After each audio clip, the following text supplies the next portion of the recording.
ஏங்க நான் நிறைய வீடியோவில் பார்த்ததுனால தான் உங்கள் எல்லாத்துட்டையும் கேட்குறேன் என்ன இப்படி கேட்குறேன்னு மட்டும் யாரும் நினச்சக்கூடாதீங்க. ஆமாம் சொல்லிவிட்டேன். அதாவது என்னைய பிடிச்சவங்களாம் ரெட் ஹார்ட் கொடுங்க, என்னைய பிடிக்காதவங்களாம் பிளாக் ஹார்ட் கொடுங்க அப்படின்ட்டு நிறைய வீடியோவில் கேட்டிருந்தாங்க. அதை பார்க்குறப்ப அது கமாண்டுக்குள்ளே போய் பார்க்குறப்ப அடடா எவ்வளோ ரெட் ஹார்ட்டு எவ்வளோ பேர் பிடிச்சிருக்குன்னு ஹார்ட் கொடுத்துருக்காங்க அப்படின்னு படிக்கிற எனக்கு சந்தோஷமா இருந்துச்சு. சரி நம்மளுக்கு தான் நம்மளுடைய பாலவரெல்லாம் இருக்காங்களே அவங்ககிட்ட நம்ம கேட்போம் காட்ட என்னப்பா அது நீங்கள் எல்லாரும் என்ன பண்ணுறீங்கன்னா எனக்கு ப்ளூ ஹார்ட் கொடுங்க. ஏன்னா ப்ளூ ஹார்ட்டோட அர்த்தம் என்னென்னு நான் நேற்று யூடியூப்பில் சர்ச் பண்ணி பார்த்தேன். ஒருத்தர் எனக்கு ப்ளூ ஹார்ட் கொடுத்துக்கிட்டே இருக்காரு. அதனால அது என்ன அர்த்தம்னு பார்த்தேன். அதாவது என்ன உறவுனே தெரியல, உன் மேலே அவ்வளோ ஒரு லவ் அப்படின்றதுக்கு தான் அந்த ப்ளூ ஹார்ட்டுன்னு சொல்லியிருந்துச்சு.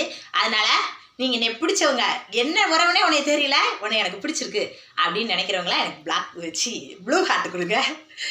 போகல கருவாச்சி உன்னை எனக்கு பிடிக்காது நீ என்ன வசிச்சுக்கிட்டுற நீ பாட்டுக்கு காட்டு முன்னாடி மாதிரி கத்தி பேசிக்கிட்டு கிடக்க அங்கிட்டு போடி அப்படின்னு நினைக்கிறவங்கெல்லாம் பிளாக் ஹார்ட்டை கொடுங்க. எத்தனை பேர் என்னை பிடிக்காமல் இருக்குன்னு பார்க்க என்ன பிளாக் ஹார்ட் கொடுங்க. மற்றவங்களாம் ப்ளூ ஹார்ட் கொடுங்க பிடிச்சவங்கெல்லாம்.